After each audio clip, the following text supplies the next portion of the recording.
Entonces, con la sesión 8, ese cronograma para la clase de hoy día, vamos a pasar con las lecciones generales ahora, después al bloque 2 de contenidos y enunciados, ¿cierto? Igual que siempre, a trabajar después.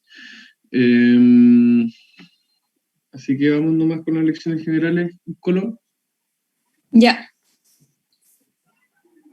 Bueno, como recordarán la semana pasada, el ejercicio fue isométrica y estos eran los criterios de evaluación que fueron presentados la semana pasada, que eran en primer lugar el correcto dibujo isométrico, luego el corte, el uso del código de representación, la coherencia en el uso de textura y por último la presentación y uso de formato, que se repite cada semana, entonces no lo vamos a revisar, se supone que ya no lo vamos a revisar, eso ya está pasado.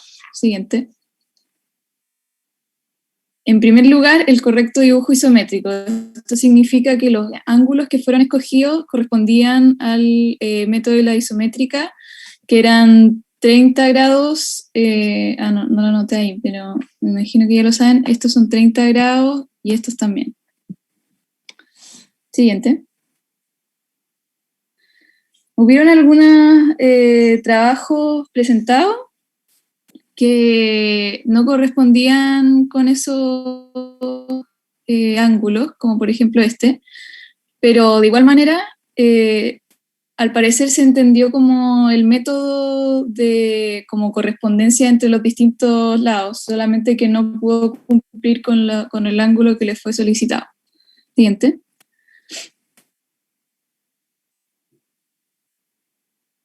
Y del mismo modo, cuando hablábamos como de la coherencia geométrica de los volúmenes, nos referíamos a que todas las geometrías dentro del dibujo correspondieran a la isométrica. Entonces, por ejemplo, en este ejercicio, el círculo no había sido hecho con el método que le habíamos enseñado. Acá se descalzaron un poco en las otras dos imágenes, pero de igual manera en la siguiente diapositiva, les volvimos a poner como el método para poder hacer un círculo en isométrica. Si siguen todos estos pasos, paso por paso, lo pueden lograr. En mi experiencia personal, a mí después siempre se me olvida esto, entonces vuelvo a revisar los pasos y sale al tiro. O sea, hay que seguirlo uno por uno y es normal que no se lo aprendan de memoria. Siguiente. Acá les puse unos muy buenos ejemplos en el que se siguieron los pasos de construcción de un círculo, y así que vamos que se puede, lo pueden lograr. Están muy buenos estos trabajos. Siguiente. Ya, en segundo lugar, el corte. Hubieron muchos casos en que el corte no había sido bien escogido, porque lo que nosotros nos interesa es que ustedes hagan un corte como que demuestre las formas que... se me olvidó el nombre, pero ya, el corte tiene que dar cuenta de lo que está pasando en el volumen que ustedes están presentando. Por lo tanto, si ustedes pasan el corte en un lugar donde no hay ningún vano, no se va a dar cuenta de como lo que está pasando en el lugar. Por ejemplo, acá que se cortó simplemente como en todos los lados sin vano. Hay dos errores con respecto a este proyecto, o sea, a este ejercicio, pero lo vamos a ver después en las próximas diapositivas. Siguiente, Juan. Este fue un error como del corte, porque no solamente cortó en un lugar donde no habían vanos, sino que cortó en un lugar como muy extraño, porque en el fondo el corte está colindando como con la línea de un muro, por así decirlo, como acá. Acá es sólido en el fondo. Eso nunca tiene que pasar. Este no era como un lugar, es como un lugar ficticio, es solamente una volumetría, pero en edificios de arquitectura nunca se puede cortar como pegado a un muro. Siguiente. Disculpa, ¿puedes repetir eso que no entendí muy bien lo del muro? Ya, vuelve atrás, Juan. Que uno siempre corta como... O sea, por ejemplo, todo esto era lleno, por así decirlo. Esto era, si uno lo pensara como arquitectura, esto sería muro. Entonces uno no puede cortar pegado al muro, porque en el fondo está ahí cortando esta línea que está acá, esta línea que está acá, pero acá, mirando hacia allá, no hay ningún vacío. Si uno mira hacia el otro lado, no hay ningún vacío. Sí, así mismo como dice Colo, que uno debería pasar el plano de corte rasante, digamos, a un muro, tampoco lo debería hacer en un vano, por ejemplo, en la ventana, que fue varios casos que nos topamos, ¿cierto? O sea, que si yo pasara el plano de corte, por ejemplo, ahí, ¿cierto? Entendiendo que esa es la ventana, ¿cierto? O como bien indica Colo, jamás pasar el plano de corte rasante a un muro, ¿cierto? O sea, por supuesto, jamás dentro del muro, pero rasante tampoco. ¿Ya? Eso sería el mensaje. Por ejemplo, acá hubiera sido interesante ver un corte que hubiera pasado por estos dos vanos mirando hacia uno u otro lado, o también pasando por este mini vano que está acá en la esquina derecha arriba, mirando hacia allá.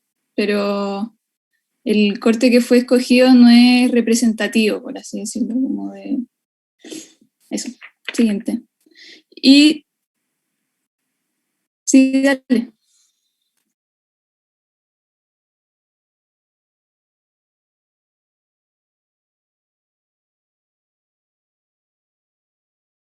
Sí.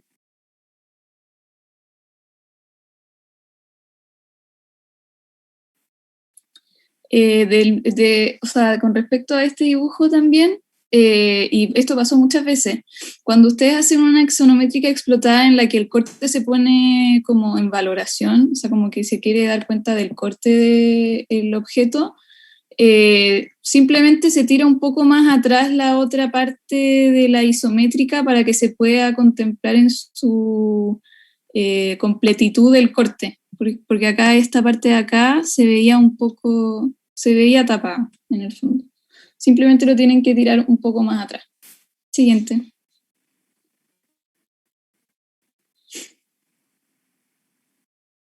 Luego, el próximo criterio era el uso del código de representación establecido.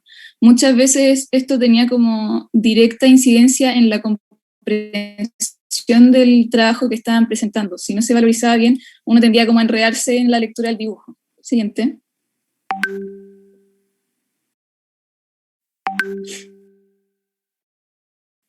Por ejemplo, en estos trabajos, que no hay como un trabajo de valorización patente, hay como un poco un enredo en la lectura. Siguiente.